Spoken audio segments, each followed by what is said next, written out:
Hello बच्चों, मैं अंजू सक्सेना विद्या हट के प्लेटफॉर्म पर आप सभी का स्वागत करती हूँ। बच्चों, आज हम जो पढ़ने जा रहे हैं वो है अधिगम। अधिगम बहुत ही महत्वपूर्ण टॉपिक है और जितनी भी अ, शिक्षक भर्ती परीक्षाएं हैं, टेट, सुपर टेट हैं, सी टेट है, इसमें ये क्वेश्चन बहुत पूछे जाते हैं और 3-4 क्वेश्चन आते हैं, तो आप जरा ध्यान से पढ़िएगा। और इसमें आज हम पढ़ने क्या क्या जाएंगे, अधिगम जो चैप्टर है उसमें हम क्या क्या पढ़ेंगे, जरा उसको देखो। अधिगम में अधिगम इसमें हम पढ़ने क्या जा रहे हैं, इसमें हम पढ़ेंगे अधिगम का अर्थ। ठीक है, अधिगम का अर्थ, परिभाषा,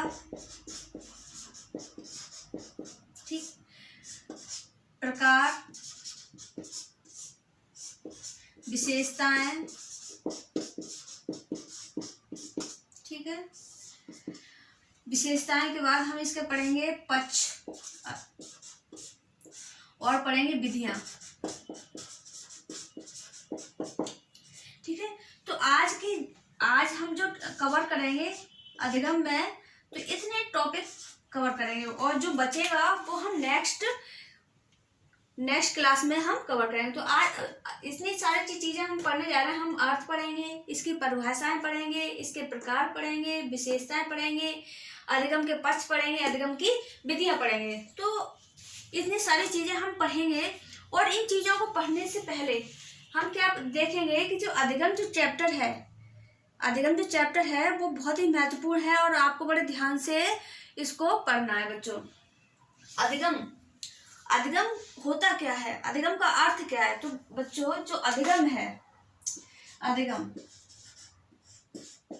ठीक, अधिगम जो है इसके दो अर्थ होते हैं। कितने अर्थ होते हैं? इसके दो अर्थ होते हैं। एक तो संकीर्ण अर्थ होता है और दूसरा होता है व्यापक अर्थ। तो संकीर्ण अर्थ में इसका मान लो सीखना हो गया। क्या हो गया? सीखना। अधिगम का जो संकीर्ण अर्थ है, संकीर्ण अर्थ में इसका अर्थ हो गया सीखना। और जो इसका व्यापक अर्थ है, तो व्यापक अर्थ में व्यवहार में स्थायी परिवर्तन।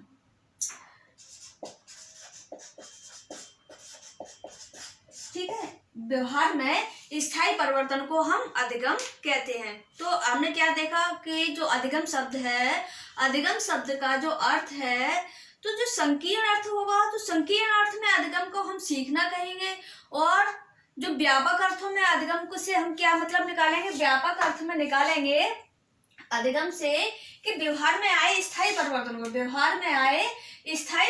को हम क्या कहेंगे? अधिगम। ठीक है, अधिगम जो शब्द है सीखना, और इसी को मनोविज्ञान की भाषा में हम अधिगम कहेंगे और क्या कहेंगे? सीखना कहेंगे। व्यापक अर्थों में कहेंगे क्या?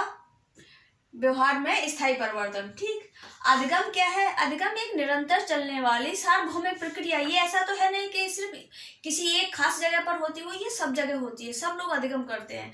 अधिगम एक निरंतर चलने वाली सार्वभौमिक प्रक्रिया है।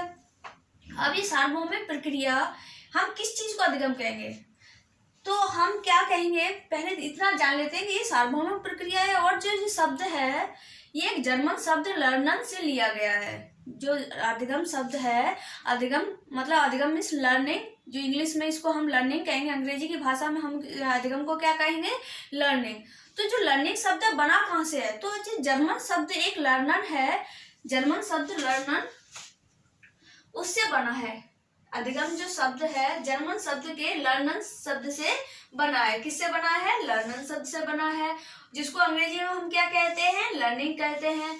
ठीक है, इसके जो अर्थ होगा, इसके दो अर्थ होते हैं। तो दो अर्थ कौन कौन से होते हैं? एक संकीर्ण अर्थ है, एक व्यापक अर्थ है। संकीर्ण अर्थों में हमने क्या देखा? संकीर्ण अर्थ में देखा कि अधिगम का जो अर्थ होता है वो होता है सीखना, और व्यापक अर्थ में इस अधिगम का जो अर्थ होता है वो होता है क्या होता है? व्यवहार में परिवर्तन।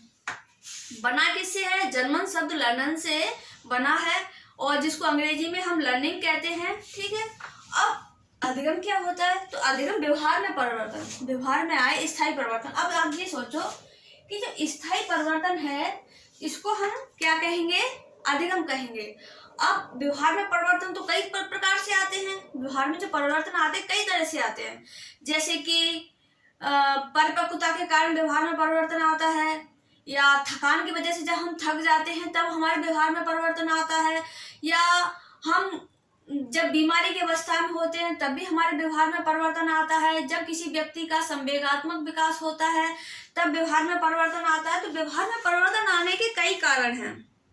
व्यवहार में परिवर्तन के कई कारण, जैसे व्यक्ति शराब पी लेता है, मादक पदार्थों का सेवन कर लेता है तो उसके व्यवहार में परिवर्तन आता है। जब व्यक्ति की मूल प्रवृत्ति है, मूल प्रवृत्तियों के कारण भी व्यवहार में परिवर्तन आता है। तो व्यवहार में जो परिवर्तन आता है तो हर परिवर्तन को हम अधिगम नहीं कहेंगे। किसको अधिगम कहेंगे? हम किसे अधिगम कहेंगे? जिससे हम तीन चीजों को, नंबर 1, 2, 3 प्रकार से यदि हमारे व्यवहार में परिवर्तन आ रहा है, किससे? 3 प्रकार से यदि हमारे व्यवहार में परिवर्तन आ रहा है तो हम उसको अधिगम कहेंगे। पहला क्या है? पहला है अभ्यास। अभ्यास, ठीक है। अभ्यास से हमारे व्यवहार में यदि परिवर्तन आ रहा है, किसी चीज का हम बार बार अभ्यास कर रहे हैं, बार बार अभ्यास कर रहे हैं, तो अगर यदि हमारे व्यवहार में परिवर्तन आ रहा है तो क्या है? अधिगम है। फिर क्या है वो? अधिगम, ठीक है। इसको हम अधिगम कहेंगे। यदि हम किसी चीज का प्रशिक्षण ले रहे हैं, हम बार बार किसी चीज का प्रशिक्षण ले रहे हैं, तो प्रशिक्षण से जो चीज हमने सीखी है, हमारे व्यवहार में परिवर्तन आया है, तो हम उसको क्या कहेंगे? यानी दूसरे नंबर पे क्या है? प्रशिक्षण, ठीक। प्रशिक्षण के द्वारा यदि हमारे व्यवहार में परिवर्तन आया तो वो क्या है? तो वो अधिगम है। तो तीसरा क्या है? अनुभव, ठीक। अनुभव, यदि हमने किसी चीज का अनुभव लिया है, अनुभव के द्वारा बार बार हमें कोई चीज की ठोकर लग रही है तो हमने अनुभव किया, जैसे हम यूं जा रहे हैं, यहाँ एक खड्डा है, तो खड्डे से और हम निकला, यहाँ पे हमने बार बार गिरे, गिरने से फिर हमने क्या किया? फिर चले तो हमने अनुभव किया कि यहाँ गड्ढा है, यदि हम इसको गड्ढे से ऐसे निकलेंगे तो क्या होगा? हम गिर जाएंगे नीचे। तो हमने क्या सीख लिया? अनुभव किया कि यदि हम यहाँ पैर रखेंगे तो हम गिर जाएंगे। तो अनुभव के द्वारा भी यदि हमारे व्यवहार में परिवर्तन आया है तो वो क्या है? वो है अधिगम। व्यवहार के द्वारा परिवर्तन तो अधिगम, प्रशिक्षण के द्वारा व्यवहार में परिवर्तन तो अधिगम, और अभ्यास के द्वारा यदि हम किसी चीज का बार बार अभ्यास कर रहे हैं और वो चीज हम उसमें पारंगत हो गए तो वो क्या है? अधिगम है। बस इन 3 चीजों के द्वारा यदि हमारे व्यवहार में परिवर्तन है तो वो है अधिगम। इसके अलावा यदि किसी भी प्रकार से हमारे व्यवहार में परिवर्तन होता है तो हम उसको अधिगम नहीं कहेंगे, ठीक है। आपने इतनी परिभाषा समझ ली। आप मतलब बड़ी बड़ी परिभाषाओं से बेटर है आप 3 शब्दों को ध्यान में रखो। कौन कौन से? व्यवहार में परिवर्तन किस वजह से देन होता, अधिगम होता क्या? अधिगम की परिभाषा ये है, आप बना लो इन 3 चीजों को, इन 3 शब्दों को उस परिभाषा में ऐड कर दो, तो हमारी परिभाषा हो गई किसी भी व्यक्ति के व्यवहार में आए स्थायी परिवर्तन। किस कारण? अभ्यास के कारण, प्रशिक्षण के कारण, अनुभव के कारण आए स्थायी परिवर्तन को ही हम अधिगम कहेंगे, ठीक है। अब पर इसकी परिभाषा देख लो, क्या है अधिगम? अधिगम से अभिप्राय क्या है? अधिगम से अभिप्राय अभ्यास, प्रशिक्षण या अनुभवों के द्वारा व्यवहार में आए स्थायी परिवर्तन को हम क्या कहेंगे? अधिगम कहेंगे। क्या किसे अधिगम कहेंगे? अधिगम से अभिप्राय क्या है? अभ्यास, प्रशिक्षण, अनुभवों के द्वारा व्यवहार में परिवर्तन लाने की प्रक्रिया को हम क्या कहेंगे? अधिगम कहेंगे, या स्थायी परिवर्तन को हम अधिगम कहेंगे।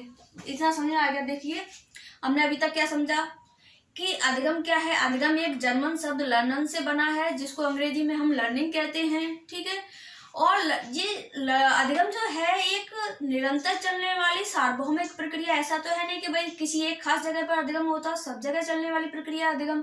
और अधिगम जो होता है, अधिगम का जो अर्थ है, हम अधिगम के 2 अर्थ होते हैं, एक संकीर्ण अर्थ होता है, एक व्यापक अर्थ होता है। संकीर्ण अर्थ में अधिगम का जो मतलब होता है वो होता है सीखना, और जो व्यापक अर्थ में जो अधिगम का अर्थ होता है वो होता है व्यवहार में परिवर्तन। व्यवहार में आए स्थायी परिवर्तन को हम अधिगम कहते हैं। अब परिवर्तन तो कई कारण से होता है, तो परिवर्तन जो कई कारणों से होता है तो उसका 3 कारण है। एक तो प्रशिक्षण, दूसरा अनुभव, तीसरा है अभ्यास। और इन 3 कारणों से यदि हमारे व्यवहार में परिवर्तन है तो हम उसको अधिगम कहेंगे, अन्यथा नहीं।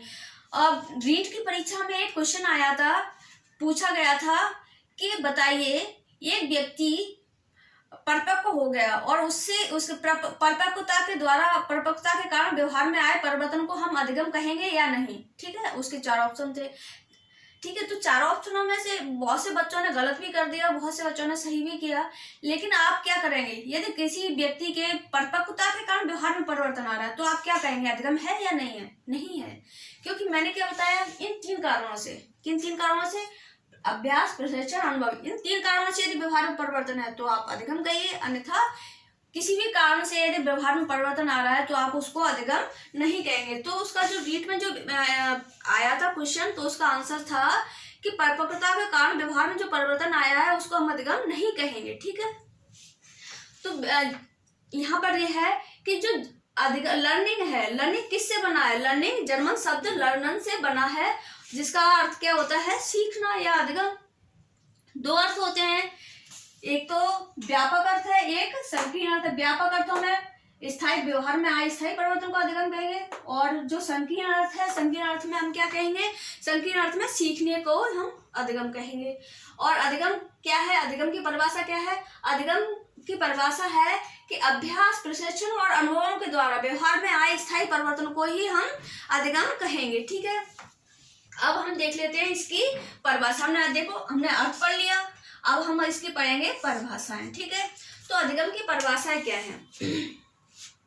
अधिगम की पहली परिभाषा, ठीक है, अधिगम की जो पहली परिभाषा है वो है स्किनर महोदय की। स्किनर महोदय क्या कह रहे हैं? व्यवहार में आए उत्तरोत्तर, व्यवहार में आए उत्तरोत्तर अनुकूलन की प्रक्रिया ही अधिगम है। क्या है? उत्तरोत्तर, व्यवहार में आए, व्यवहार में उत्तरोत्तर अनुकूलन की प्रक्रिया ही क्या है? अधिगम है। ठीक है, तो ये जो परिभाषा है, व्यवहार में उत्तरोत्तर अनुकूलन की प्रक्रिया ही क्या है? अधिगम है। तो ये परिभाषा है, तो इसको हम एक ट्रिक के द्वारा सीखेंगे। ट्रिक क्या है? इसकी जो ट्रिक है वो है व्यवहार में उत्तरोत्तर अनुकूलन की प्रक्रिया ही क्या है? वो है अधिगम है। तो इस परिभाषा को सीखने के लिए हमें क्या, देखो, उत्तरोत्तर अनुकूलन, धीरे धीरे जो अनुकूलन होता है उसको हम क्या कहेंगे? उसको हम कहेंगे अधिगम है। तो स्किनर महोदय कह रहे हैं कि व्यवहार में जो उत्तरोत्तर जो अनुकूलन करने की जो प्रक्रिया है, जैसे मान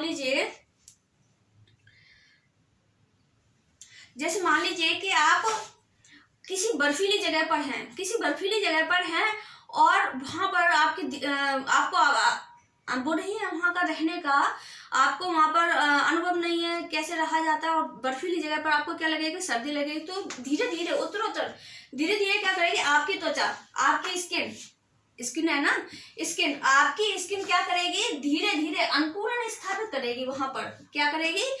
स्किन क्या करेगी? धीरे धीरे उत्तरोत्तर अनुकूलन स्थापित करेगी। स्थापित करने की प्रक्रिया अधिगम है। तो आप क्या कहोगे?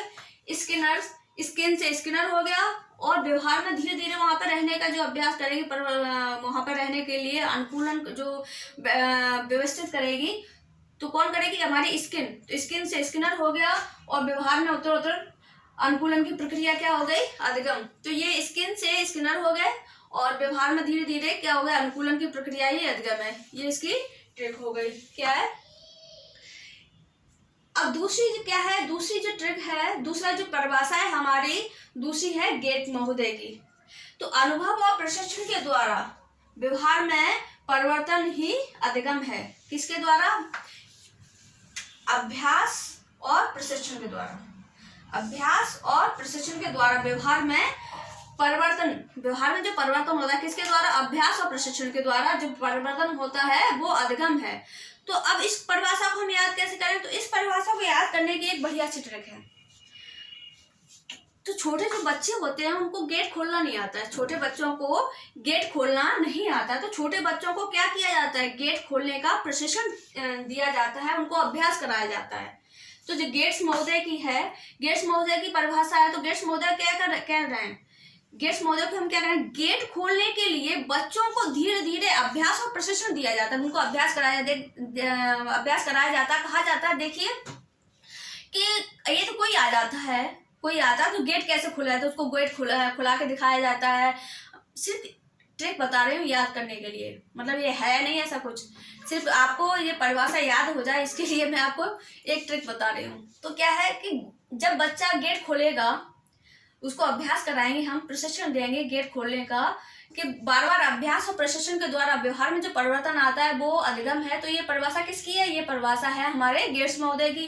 तो याद कैसे होगी? गेट खोलने का छोटे बच्चों को क्या किया जाता है? अभ्यास कराया जाता है और प्रशिक्षण दिया जाता है। ठीक है, छोटे बच्चों को प्रशिक्षण दिया जाता है और अभ्यास कराया जाता है गेट खोलने का। ठीक है, तो गेट खोलने से मतलब हो गया गेट्स महोदय, और अभ्यास और प्रशिक्षण, ठीक है, अभ्यास और प्रशिक्षण से मतलब हो गया जैसे अनुभव और प्रशिक्षण से, अनुभव और प्रशिक्षण, उन बच्चों को अनुभव कराया जाता है, अभ्यास कराया जाता है। अनुभव और प्रशिक्षण के द्वारा व्यवहार में परिवर्तन ही अधिगम है। तो बच्चों को क्या अनुभव कराया जाता है? किस चीज का अनुभव कराया जाता है? गेट खोलने का अनुभव, अभ्यास या अनुभव कह लो, अनुभव कराया जाता है किसका? गेट खोलने का, या प्रशिक्षण दिया जाता है गेट खोलने का। तो ये अनुभव और प्रशिक्षण दो आ जाए, कि अनुभव भी आ जाए और प्रशिक्षण भी आ जाए। ठीक है, और किसके द्वारा? तो भाई आप ये याद रखना कि अनुभव दिया जाता है, बच्चों को अनुभव कराया जाता है और प्रशिक्षण दिया जाता है। अनुभव और अभ्यास और प्रशिक्षण, यहाँ से ये ध्यान रखना कि अनुभव प्रशिक्षण तो ये किसने दिया था? तो ये तो गेट खोलने के लिए प्रशिक्षण दिया था छोटे बच्चों को। छोटे बच्चों को प्रशिक्षण किस चीज का दिया था? गेट खोलने का। ठीक है, अब छोटे बच्चों को हमने प्रशिक्षण दे दिया, किस चीज का दे दिया? गेट खोलने का। तो यहाँ से आप याद रख सकते हो कि गेट खोलने का जो प्रशिक्षण दिया था छोटे बच्चों को, तो ये गेट्स महोदय की परिभाषा है। ठीक है, ये परिभाषा आपको याद हो गई।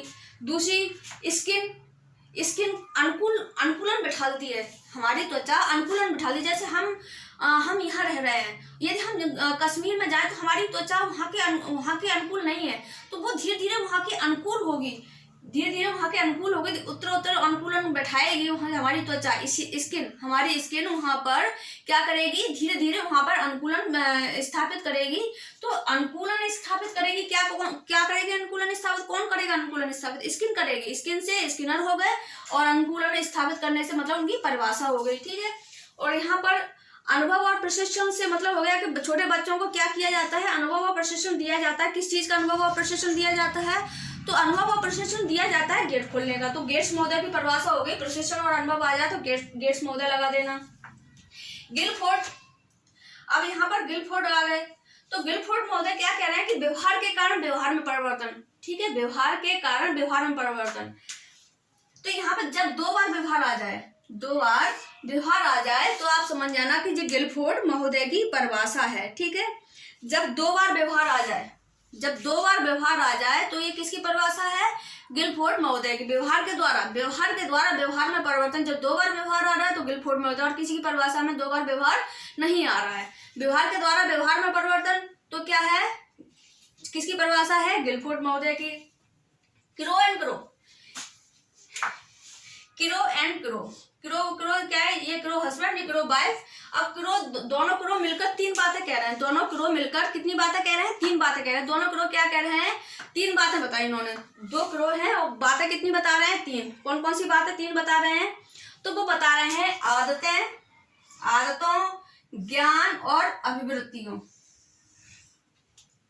आदतों, ज्ञान और अभिवृत्तियों का अर्जन ही अधिगम है। ठीक है, क्या कह रहे हैं? तीन बातें कौन कौन सी बताई? जो तीन बातें बताई हैं वो बताई हैं अधिगम क्या है? आदतें, ज्ञान और अभिवृत्तियों का अर्जन ही अधिगम है। तीन चीजें, दो क्रो और बातें कितनी? तीन। ज्ञान, अभिवृत्तियां और क्या है? तीन बातें बताई हैं इन्होंने। तो आदत, ज्ञान, अभिवृत्ति कितनी? आदत, ज्ञान, अभिवृत्ति, इन तीनों का जो अर्जन करता है वो कौन है? वो ही अधिगम है। तो दो क्रो तीन बातें बता रहे, कौन कौन सी? ज्ञान, आदत और अभिवृत्ति। इन तीनों का जो अर्जन है, जो तीनों को अर्जन है वो ही अधिगम है। ठीक है, तो जी किसने कहा है? क्रो एंड क्रो ने कहा है। यानी दो क्रो तीन बातें बता रहे हैं, ज्ञान, आदत और अभिवृत्ति का अर्जन ही क्या है? अधिगम है। ठीक है, तो हमने यहाँ इतनी परिभाषा पढ़ी। दूसरा क्या है? दूसरी जो परिभाषा है, अभ्यास के फलस्वरूप नवीन तरीके से व्यवहार में आए परिवर्तन की प्रक्रिया ही अधिगम है। क्या है? जो तीसरी परिभाषा है कि व्यवहार के फलस्वरूप, अभ्यास के फलस्वरूप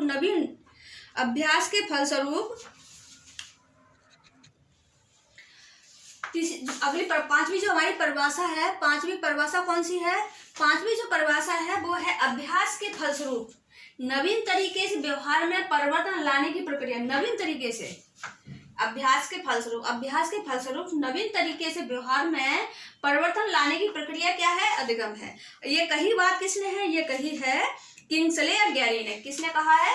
किंग्सले और गैरी की परिभाषा है। किसकी परिभाषा है? किंग्सले और गैरी की परिभाषा। इस परिभाषा को याद करने की ट्रिक क्या है?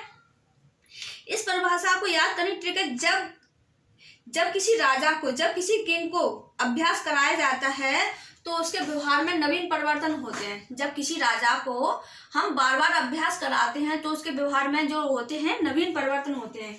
किंग जब बार बार अभ्यास करता है, किंग क्या करता है? किंग जब बार बार अभ्यास करता है तो उसके व्यवहार में नवीन परिवर्तन होता है। किंग क्या करेगा? ट्रिक बता रही हूँ। किंग जब अभ्यास करेगा तो अभ्यास के फलस्वरूप उसके व्यवहार में नवीन परिवर्तन होगा। उसके व्यवहार नवीन तरीके से जो व्यवहार में जो परिवर्तन होगा वो क्या होगा? अधिगम होगा। अभ्यास के फलस्वरूप नवीन तरीके से व्यवहार में परिवर्तन लाने की प्रक्रिया, नवीन तरीके से नया जो परिवर्तन आएगा वो ही क्या होगा? अधिगम होगा। तो ये किसकी परिभाषा है? ये है किंग्सले की। याद हो गई होगी मेरे ख्याल से। ठीक है, अब आगे हम पढ़ते हैं इसकी। जैसे हमने अब इसकी परिभाषा भी पढ़ ली, अब हम इसके पढ़ेंगे प्रकार। अब इसके प्रकार कितने होते हैं बच्चों? तो इसके जो प्रकार होते हैं, तो बच्चों अब हम क्या पढ़ने जा रहे हैं? अधिगम के प्रकार। अधिगम के कितने प्रकार होते हैं? तो अधिगम के जो प्रकार होते हैं वो 3 प्रकार होते हैं। कितने प्रकार होते हैं? 3 प्रकार होते हैं। कौन कौन से प्रकार? यदि आपसे पूछा जाए अधिगम के कितने प्रकार होते हैं तो आप कहेंगे अधिगम के 3 प्रकार होते हैं। कौन कौन से प्रकार? अधिगम का ये गामक अधिगम, बोधात्मक अधिगम या संकलनात्मक अधिगम। ठीक है, यदि गामक अधिगम से मतलब जो शारीरिक क्रिया, जब हम कोई अधिगम करते हैं, जब हम कुछ सीखते हैं तो हम अपनी शारीरिक क्रियाओं के द्वारा जब सीखते हैं तो उस अधिगम को हम कहेंगे गामक अधिगम। यदि हम किसी चीज को समझते हैं, कोई चीज हमारे सामने प्रत्यक्ष रूप में है और हम उसको समझने का प्रयास करेंगे। जैसे ये मार्कर है और मार्कर में ये कैसे चलता है, इसमें इंक कैसे डाली जाती है, तो इस चीज के बारे में हम समझ रहे हैं, इसको हमें नॉलेज हो गई है। तो ये कौन सा हो गया? बोधात्मक अधिगम। ठीक है, क्या हो गया? बोधात्मक अधिगम। ठीक, यदि हम किसी चीज के बारे में कल्पना करते हैं, कल्पना के साथ संकल्पनात्मक अधिगम।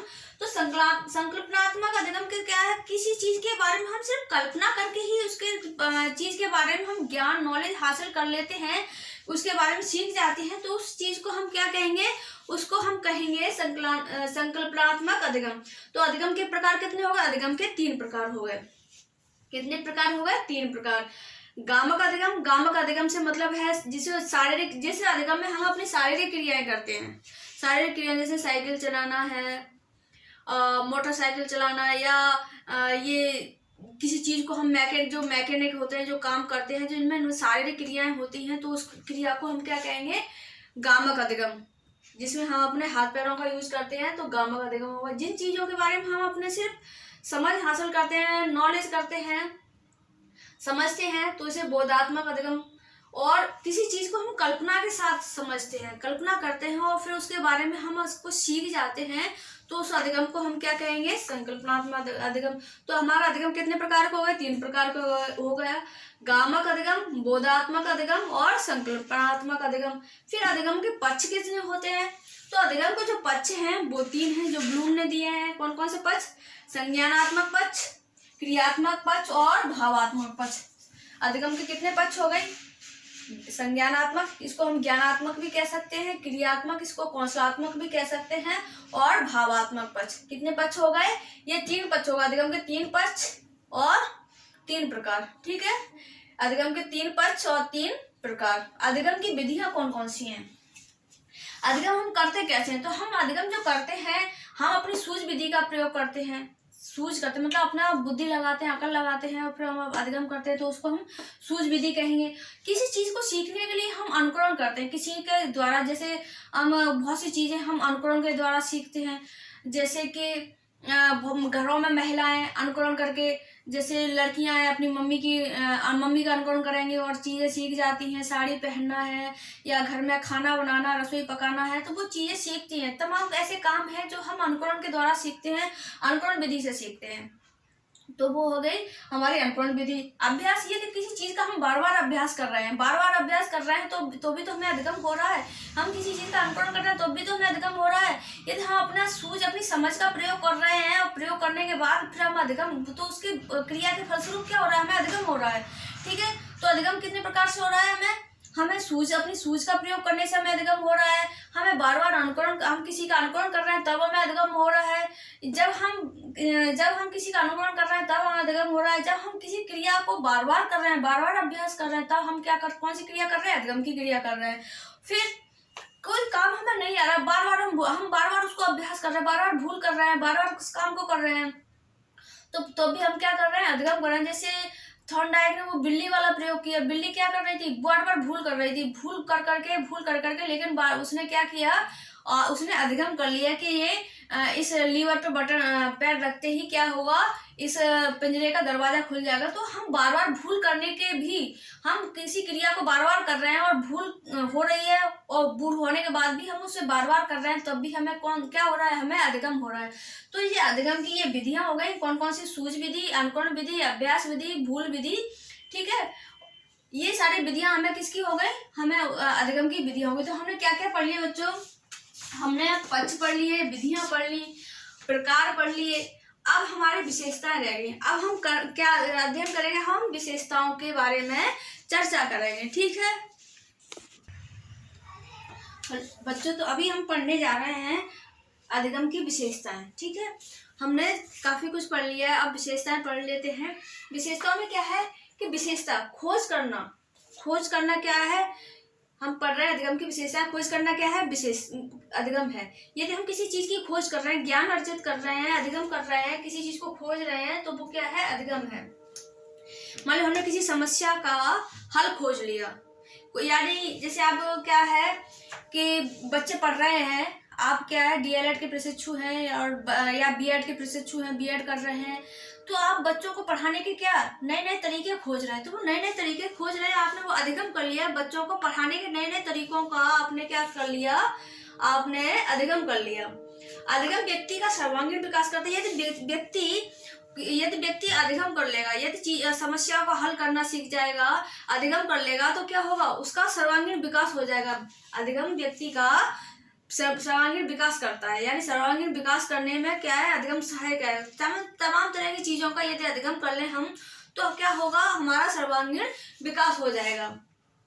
खोज करना क्या है, अधिगम है। अधिगम व्यक्ति के सर्वांगीण विकास में सहायक होता है। क्या है, अधिगम व्यक्ति के सर्वांगीण विकास में सहायक होता है। तरह तरह की चीजों को हम सीख लेते हैं, समस्याओं को हल सीख लेते हैं। समस्याएं जो हैं, हम उनका समस्याओं का जब निराकरण कर लेंगे, तो क्या हो जाएगा, हम हर तरह के हमारे सामने कोई समस्या रहेगी ही नहीं।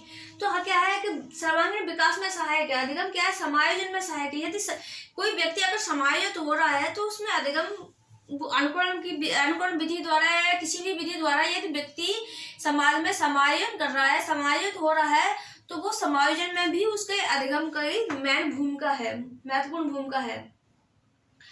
अधिगम क्या है, अधिगम व्यवहार में प्रगतिशील परिवर्तन लाता है। अधिगम क्या करता है, जो व्यवहार है उसमें प्रगतिशील परिवर्तन लाता है। अधिगम उद्देश्यपूर्ण एवं लक्ष्यपूर्ण प्रक्रिया है। कैसी है, उद्देश्यपूर्ण। हम जैसे अधिगम कर रहे हैं किसी चीज का, जैसे यदि आप डीएलएड कर रहे हैं या आप बीएड कर रहे हैं, तो आपके लिए एक उद्देश्य है ना कि आप शिक्षक बनना चाहते हैं, या आप टेट या सुपर टेट की तैयारी कर रहे हैं, तो आपने एक उद्देश्य बना लिया है, एक लक्ष्य बना लिया कि आप क्या बनना चाहते हैं, आप एक शिक्षक बनना चाहते हैं। और शिक्षक बनने के लिए आपको ये सीढ़ियां चढ़नी पड़ेंगी, पार करनी पड़ेंगी।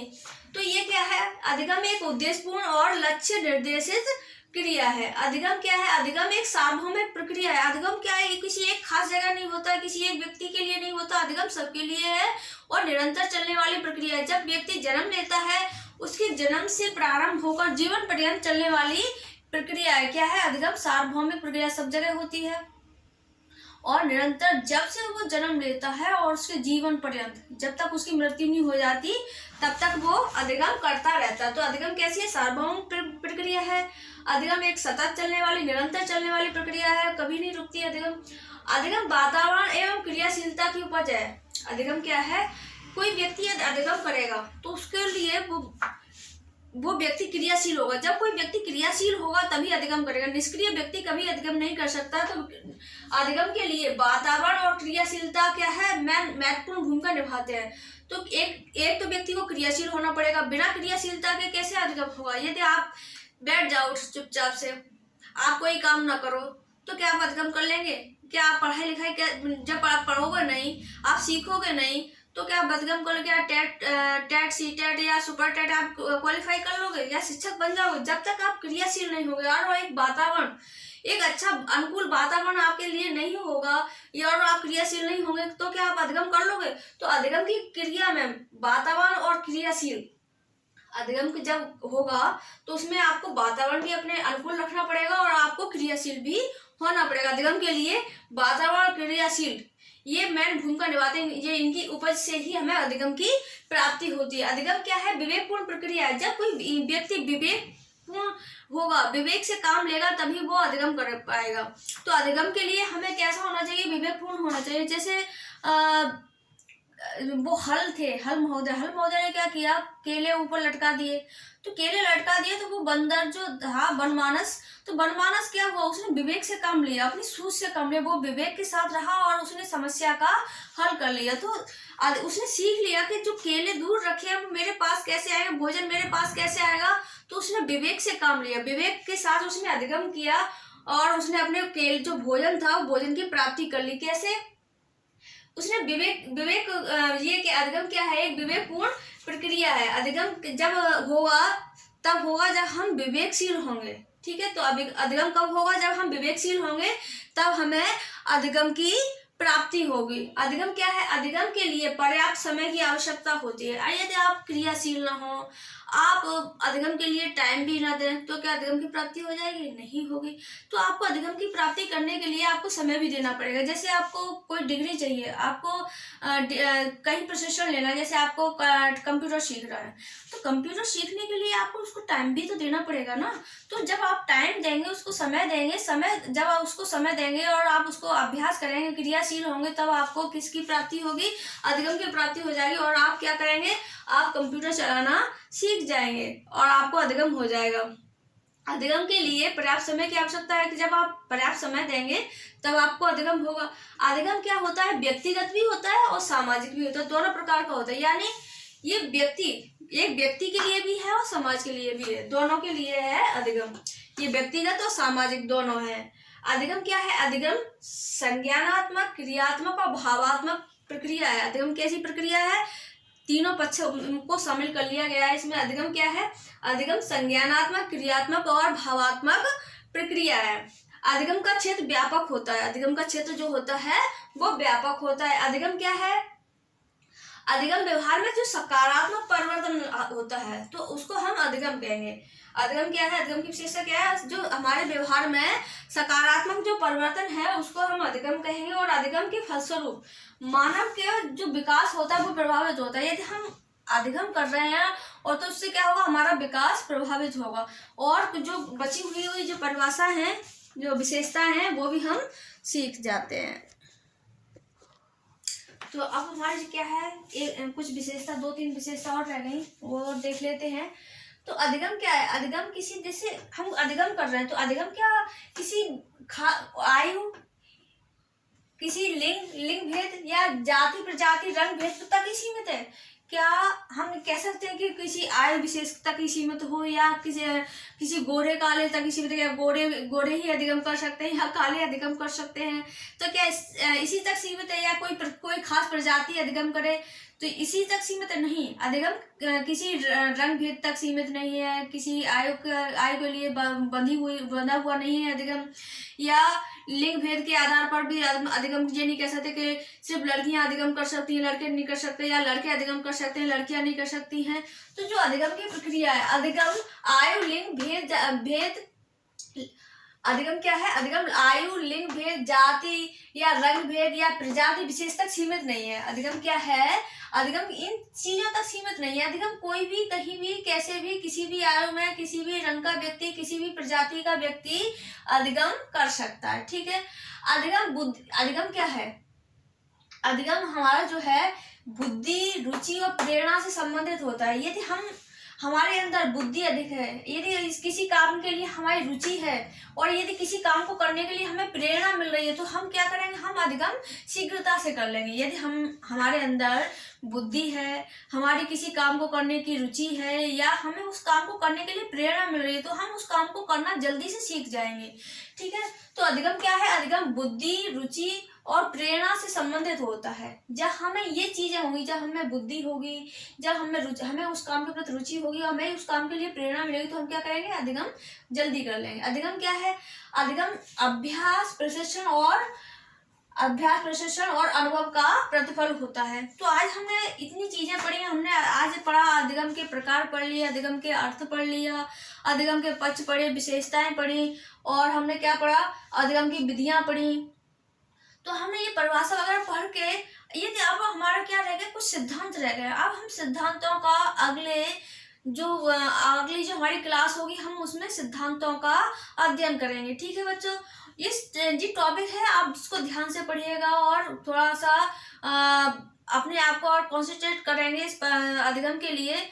तो इसमें से मेरे ख्याल से आप 3-4 जो क्वेश्चन आते हैं, हर परीक्षा में आते हैं, चाहे आप टेट, सी-टेट में कह लो, सुपर टेट में कह लो, या शिक्षक जितने भी टीचिंग एग्जाम्स हैं, उसमें अभी सब में ये अधिगम से क्वेश्चंस आते हैं। और आप ध्यान से पढ़िएगा और अपना ख्याल रखिएगा। जय हिंद।